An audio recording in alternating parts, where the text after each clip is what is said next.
Welcome to Haunted Talks, the official podcast of the Haunted Walk, offering ghost tours and paranormal adventures in Kingston, Ottawa, and Toronto, Ontario, and online experiences to anyone in this mortal realm. My name is Jim Dean. I am the creative director, and it is my privilege to be your haunted host for this episode.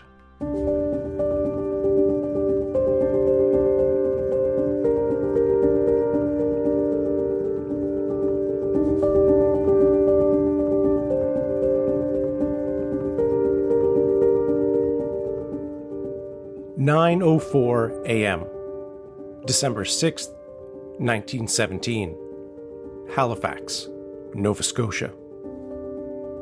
For the last 20 minutes, the city has been transfixed by a disaster unfolding in the harbour. A massive munition ship loaded with explosives has collided with another vessel. The resulting fire, producing a thick black smoke that chokes the early winter light, and soot is now blanketing the streets. The spectacle draws all sorts of curious onlookers: laborers at the harbour, housewives at their windows, school children on their way to class. The raging inferno halts the normal hustle and bustle of a city at war, unleashing waves of chaos as people rush towards the scene. Some intending to help with rescue, but most just vying for a closer look. And then, for a split second, everything stopped.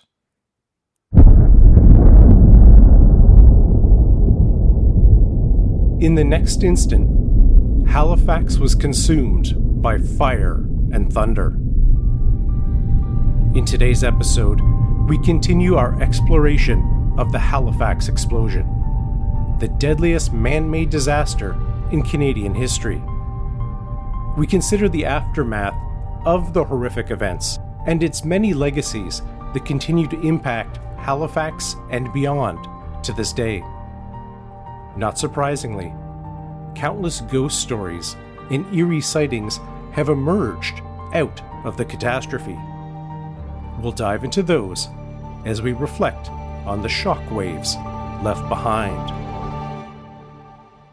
But before we get to that, while the scars of the Halifax explosion linger in history, the arrival of September marks the beginning of something else entirely: spooky season. This is our favorite time of the year at the Haunted Walk. The nights stretch longer, the air turns crisp, and the veil just a little thinner. Whether you're joining us for a classic ghost tour through Old Ottawa, a spine-tingling paranormal investigation at the village at Black Creek, or a moonlit boat cruise to a haunted island in Toronto, we have something for everyone drawn to the dark, the curious, and the unexplained. Some of our best dates are already filling up. We invite you to check out all our ghost tours and paranormal adventures at hauntedwalk.com. And here's something just for our listeners. Use the code HAUNTEDTALKS, all one word, Haunted Talks, at checkout to save 15% on most ghost tours. Your reward for choosing curiosity over fear. We'd love to engage with you on Facebook, Instagram, TikTok, and Blue Sky, all at Haunted Walk, for behind-the-scenes peeks and spooky surprises all season long. Now, back to our story.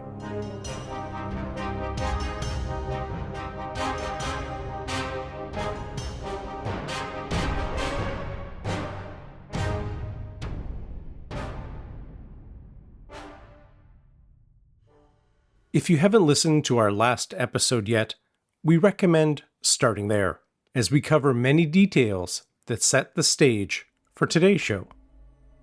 But here's a brief recap.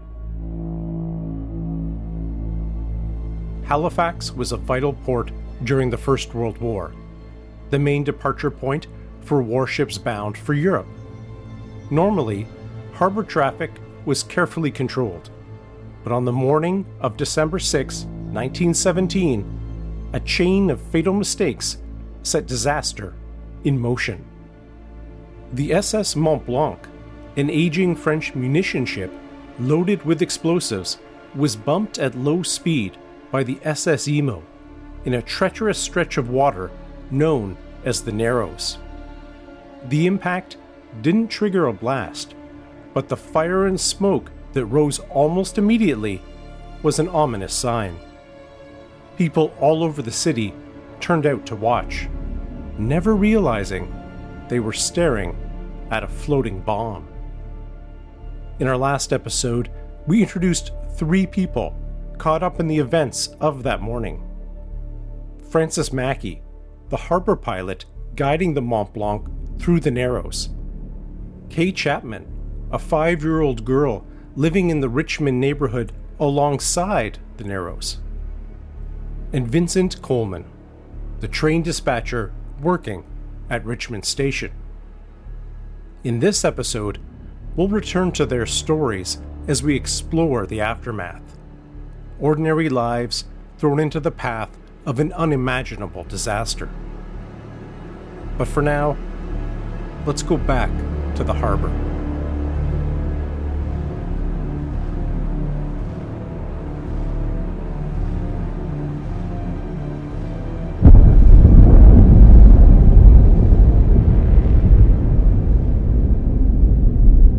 The explosion came 31 seconds past 9:04 a.m. The fire on the Mont Blanc had been leaking invisible explosive gases that were slowly seeping into the atmosphere.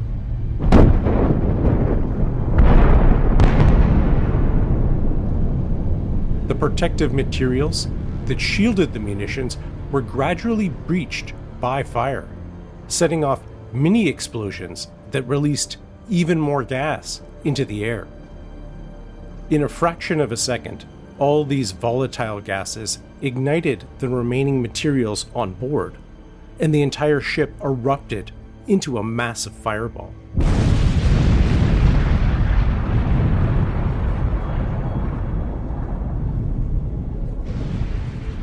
The size of the blast was later estimated at 2.9 kilotons, the largest human-made explosion the world had ever seen, a record that would stand until the atomic bombs of the Second World War.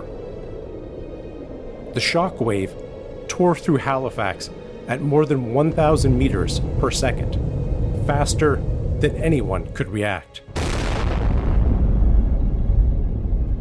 At the center of the explosion, the heat reached 5,000 degrees Celsius, comparable to the surface of the sun.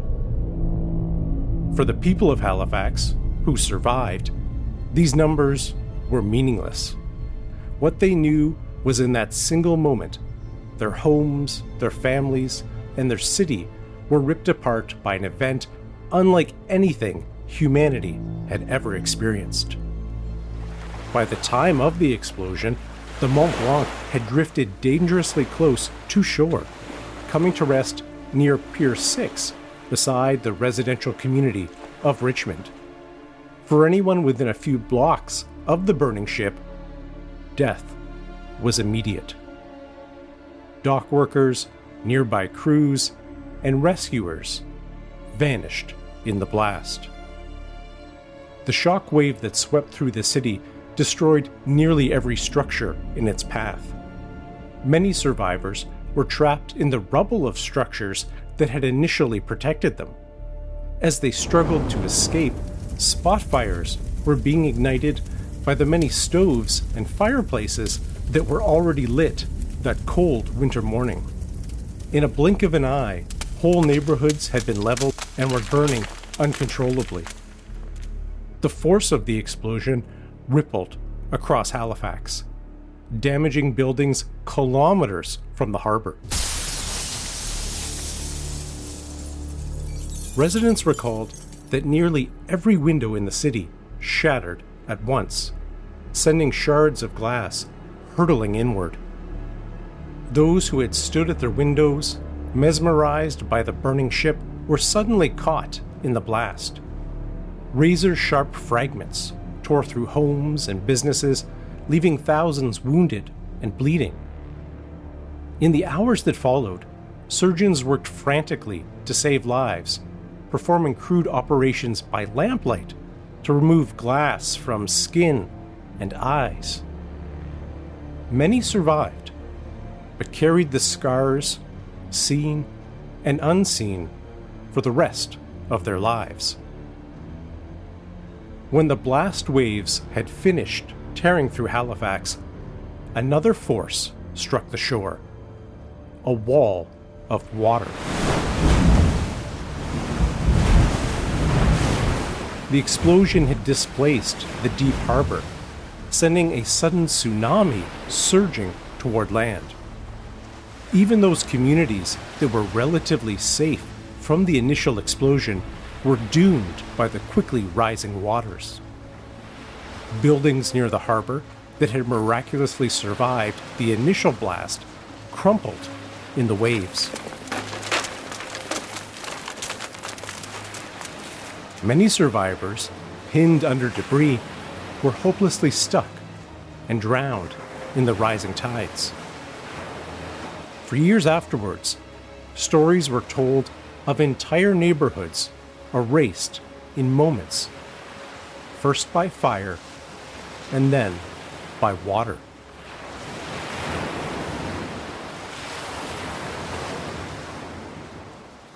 Amid the devastation, there were also incredible stories of survival.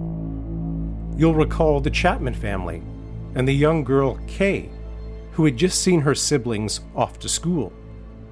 She had made the split-second decision to turn her back on the living room and head towards the exterior door, a decision that she couldn't explain. At that precise moment, the explosive shockwave cut through the Chapman home.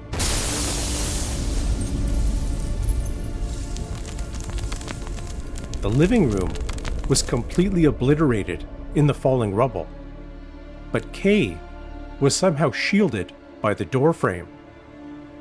She managed to stumble through the heaps of debris and find her mother with the baby, both of whom had been thrown against a wall but were still alive. The three of them huddled together until help arrived, assuming they would never see the rest of their family again. But that day held another miracle.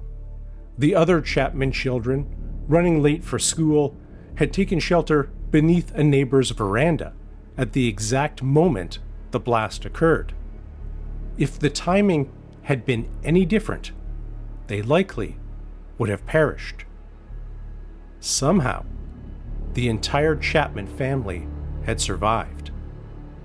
And Kaye lived to be more than 100 years old, her voice carrying the memory of that day across a century. But many children on their way to school weren't so lucky.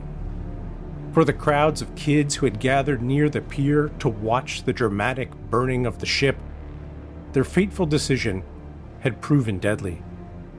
They were instantly killed by the wave of hot air when the Mont Blanc exploded. Others who pressed on toward their classrooms fared little better. The flimsy wooden schoolhouses collapsed at once. Brick buildings held for a little longer, but their windows shattered and walls weakened by the shockwave soon caved under the force of the tsunami. Some children who had stayed home or were running late survived the blast only to be buried in the wreckage of their own houses. No one in the nearby communities was safe. On that morning, a choice as small as leaving a few minutes early or later meant the difference between life and death. Tragically, the nearby Mi'kmaq community at Turtle Grove was obliterated by the blast and tsunami, with many families killed and the village almost entirely wiped out. Against all odds, some people managed to pull themselves from the wreckage of their homes and stumble into the streets. Survivors streamed out of Halifax's north end toward the relative safety of the central city, stepping over the ruins of their neighbourhoods. Some of them carried a few salvaged items, but most had nothing. Not even the clothes on their back, which were blasted off during the explosion. Families were scattered. In the chaos, no one knew who had survived and who had been lost. For years later, loved ones searched desperately for answers. Survivors later described the terrible march from their ruined neighborhoods as the waters receded and the spot fires continued to smolder. A strange calm and silence descended as people solemnly made their way to safety, many with painful and even life-threatening injuries. Despite the agony felt by everyone, survivors said there were few cries. The eerie silence after the explosion was even more deafening than the blast. But what happened to the number 12 overnight train that Vincent Coleman had so desperately tried to message before the explosion? In the end, his message got through. For reasons never fully explained, the train was stopped short of the city. Everyone aboard survived. The passengers eventually disembarked north of Richmond and joined the streams of survivors making their way into Halifax. They all owed their lives to Vincent Coleman. He was stationed only a few blocks from Pier 6 and the burning Mont Blanc, and almost certainly died in the first instant of the blast. No one knows if he lived long enough to realize his warning had worked. Did he die with the comfort of knowing he saved them, or never knowing at all? That question lingers like an echo from the blast, unanswered, but forever part of his story. What is certain is that his bravery was never forgotten. Coleman became one of the enduring heroes of that day, honored decades later with his own Heritage Minute, ensuring that his final act of courage would be remembered for generations.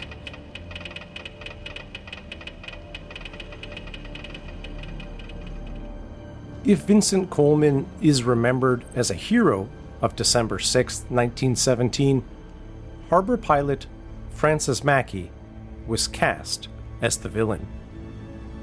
The explosion had instantly killed the SS Emo's crew and their harbour pilot, so there was no one left to explain why the ship was traveling in the wrong lane. In contrast, everyone aboard the Mont Blanc had escaped in lifeboats. Although they tried to warn people, the crew ultimately chose to row away from the disaster and save their own lives. This was wartime. Every morning, Haligonians opened their newspapers to stories of soldiers sacrificing their lives overseas. Against that backdrop, the Mont Blanc's crew appeared cowardly, even despicable. As a shocked public searched for someone to blame, the Mont Blanc was an easy target. In the years that followed, official inquiries and trials pinned much of the blame on the Mont Blanc's captain and harbour pilot Francis Mackey. Both men faced charges of manslaughter and criminal negligence, and Mackey spent time imprisoned for the offenses. Though never convicted, Mackey's name was forever stained. A longtime resident of Halifax, he was shunned by his community and spent the rest of his life defending himself. Mackey admitted he made mistakes on that fateful day, but he never intended to injure or kill anyone. He had done his job, followed his protocols, and worked with his limited knowledge of the dangerous cargo. Again and again, he reminded anyone who would listen that it was the SS Emo that had veered into the wrong lane. Others picked up Mackey's defense after his death, but that dark cloud never dissipated. Even today, most people blame the Mont Blanc and its cowardly crew for the disaster that was responsible for killing over 1,900 people. For some Haligonians, the city was never the same. The lively energy of a wartime port, intent on winning the biggest conflict the world had ever seen, was snuffed out. A solemn wave of mourning enveloped the city for months. Everyone knew someone who had died, and every inch of the city was scarred in some way, from devastated buildings to destitute residents to shrapnel on every corner. Combined with the ongoing devastation of the First World War, the destruction of their community was a tragic crescendo of grief. Haligonians were a resilient bunch, though, and they would continue with their wartime duties. People carried on as best they could, but survivors said something was different after 1917. Perhaps it was innocence lost, or a city finally growing up, or a horrific war arriving on Canadian shores. Over time, Halifax recovered. The neighbourhoods were rebuilt, families were reunited, and institutions were reestablished. The city did indeed rise from the ashes. But Halifax was deeply scarred, and the legacies of the explosion endure even now. Debris is still embedded in the sides of buildings. Bits of shrapnel turn up in backyards. Families pass down stories from those who lived through the blast. Marks of the tragedy are everywhere. Consider St. Paul's Anglican Church, the oldest building in Halifax and the oldest surviving Protestant church in Canada. The iconic building and National Historic Site is situated in the downtown core, halfway up the hill leading from the harbour to the Citadel, about 3 kilometers away from the Narrows. At such a considerable distance from the explosion, scars on the building prove how widespread the disaster truly was. Like most buildings in Halifax, the windows of St. Paul's were blown inwards when the Mont Blanc exploded, hurling shards of sharp glass towards any inquisitive onlookers. One of the windows of the church curiously shattered around the silhouette of a man, potentially revealing the outline of an unfortunate person caught inside of St. Paul's at the moment the explosion occurred. No one is quite sure who this victim may have been. Today, there are only rumors. The most popular theory speculates that a deacon was looking outside the moment the ship exploded and was killed instantly by the glass shards. In other tellings, a young organist was seated beside the window, practicing for Sunday service, when the blast went off and killed him instantly. Whoever it was, the victim who left their silhouette was one among countless others who suffered a similar fate as they curiously surveyed the scene outside their windows. Others believe that the silhouette was left by a ghostly presence from long before, perhaps one of the first clergymen who, in death, stood by to witness the events of that day. The silhouette of the figure, gazing toward the harbour, can still be seen in the windows of St. Paul's to this day. It has become an informal memorial to December 6th, a nameless resident standing vigil over the city, watching as Halifax rose from the dead. Many residents are convinced that this informal memorial is a ghostly recognition of St. Paul's importance. Having survived the explosion largely intact, the church became a place of refuge in the days that followed. It hosted funeral after funeral, often for the dead of other faiths, simply because it was one of the few churches still standing. To this day, the silhouette remains, a spectral figure in glass reminding Halifax of both its darkest hour and the sanctuary that helped it endure. Only a few blocks from St. Paul's, one of Halifax's most haunted buildings owes most of its ghost stories to the December 6th explosion. Today it's home to the famous Five Fishermen restaurant. But in 1917, it housed Snow and Company, a funeral home with a basement morgue. Like St. Paul's, the old building was somehow still standing after the explosion, and it quickly opened its doors to all Haligonians, alive and dead. With nearly 2,000 people killed and much of the city in ruins, it's estimated that this funeral home processed 30 to 40 corpses per day for months after the blast. The bodies in their coffins were stacked haphazardly outside on the street when the morgue ran out of space. The cold winter air kept them cool before they could be interred. The company performed their grim task until the last of the coffins were carted away. But the legacy of this horrible duty somehow remains imprinted on the building. At the Five Fishermen, ghostly activity has become so common that staff hardly react. Flying cutlery, plates that crashed to the floor on their own. The most frequently reported apparition is a bearded man in a long black overcoat. He has been seen in the bar area and on the stairs. One manager once mistook him for a customer waiting for service, only to turn back and find he had vanished. Another waiter recalled rushing into the bar after hearing a tremendous crash. A heavy glass ashtray lay shattered on the floor. But when he looked up, he caught the man's reflection in the mirror behind the bar, before vanishing into thin air. Other staff members have heard arguments in the closed rooms or the sound of muffled voices in the empty parts of the restaurant.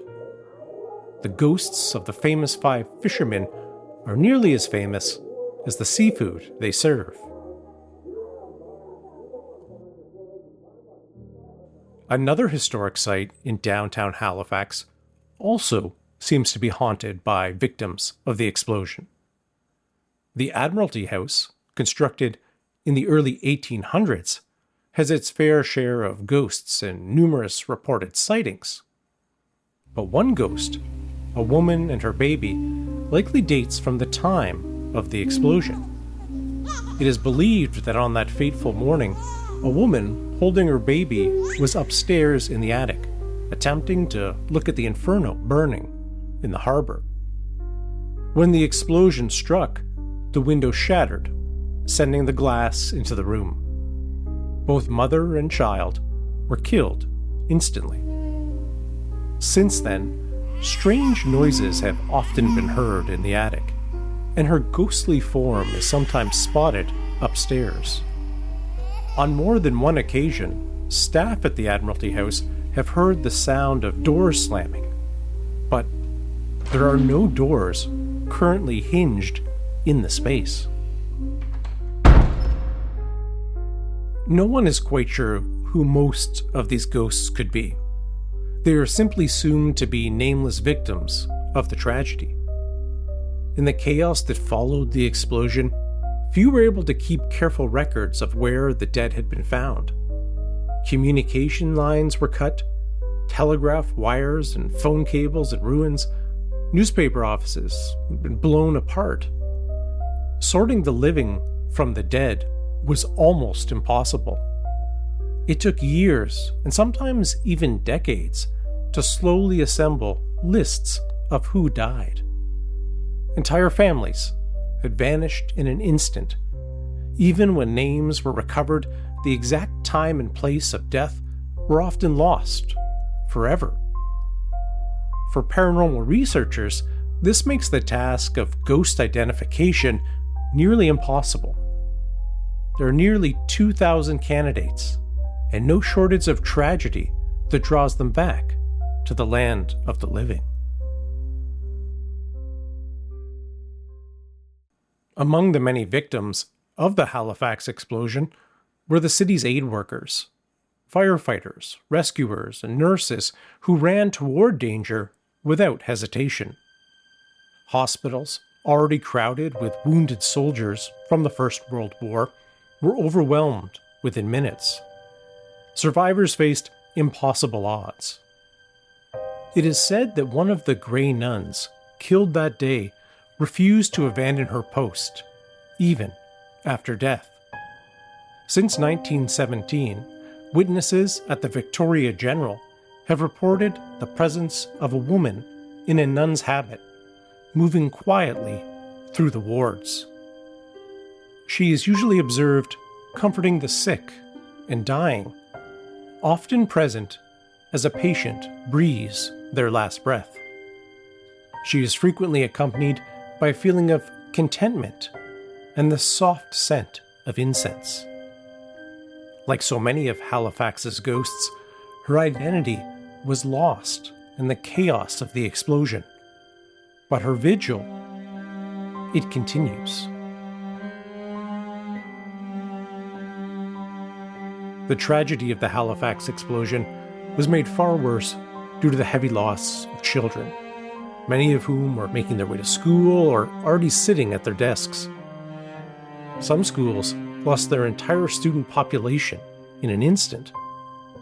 But unlike many other Halifax children who died at their desks, the pupils of Richmond School suffered different fates. The school bell was on its winter schedule and delayed until 9:30 a.m., so most students were either at home or in the streets making their way to the ramshackle wooden building near the harbour. When the Mont Blanc exploded, it instantly killed the 2 students who had arrived early that day, while 80 of their classmates died nearby. Their tragic deaths are likely why the second Richmond school, completed on the same site after the war, is thought to be haunted. Visitors to the school speak of hearing phantom children, feet pattering down empty corridors, laughter drifting from the empty yards. At times, faint voices rise together in what sounds like Christmas carols. The ghosts are mischievous too. Lights flicker without reason, doors slam shut on their own, small reminders that the playfulness of those lost children lingers still, suspended in time. Among the children said to linger at the school, one spirit is named Annie, one of the 2 who had died in the original building in 1917. Witnesses describe her as a young girl in a simple white dress, bounding down the stairs as if at play, always alone. Like the other children, she seems fond of pranks. Workers say she becomes especially active during renovations, mischievously hiding tools and supplies. In a similar vein, the Halifax Protestant Orphanage was among the countless buildings destroyed in the explosion, leaving another trail of innocent child spirits. Most of the resident children sought safety in the basement, believing it would protect them from the Mont Blanc's raging fire. Instead, they were crushed or drowned when the blast struck, almost none survived. A new structure was later built on the site. Today it serves as a community center, but many believe the orphans and their matron still walk its halls. The sounds of little children quietly playing, making their way from room to room, are still frequently heard by the staff members. Footsteps, little taps, doors swinging open and closed. It's clear to most people that the children are still at play. Some brave staff members have tried to interact with the ghosts and claim that the children are open to communicating with them under the right conditions. Perhaps eager, at last, to connect with someone they believe has come to rescue them.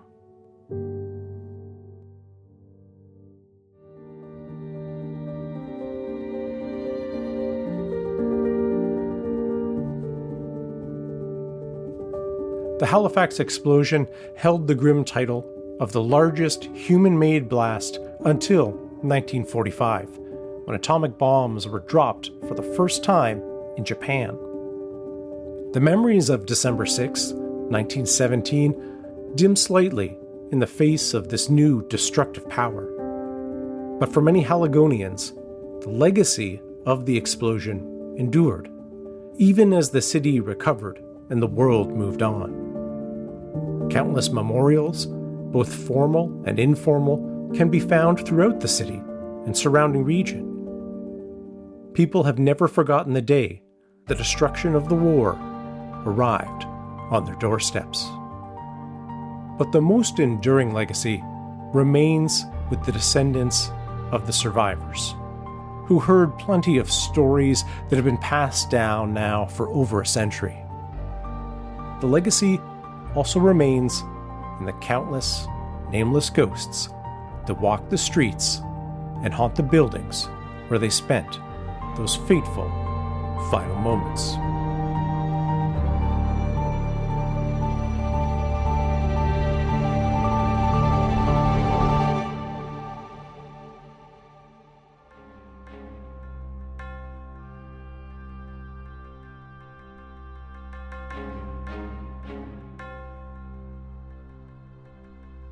Thank you so much for joining us. For tickets or information about any of our ghost tours or paranormal adventures in Kingston, Ottawa, or Toronto, please visit our website, hauntedwalk.com. Use the promo code HauntedTalks, all one word, to save 15% on most ghost tour tickets. If you're on Facebook, Instagram, TikTok, or Blue Sky, we would love to connect with you. Our username, of course, is Haunted Walk. A big thank you to our incredibly hardworking Haunted Talks team, including Michelle Dennis, our outstanding audio editor, and Brittany Boss, who researched and wrote this episode. Until we meet again, sweet dreams.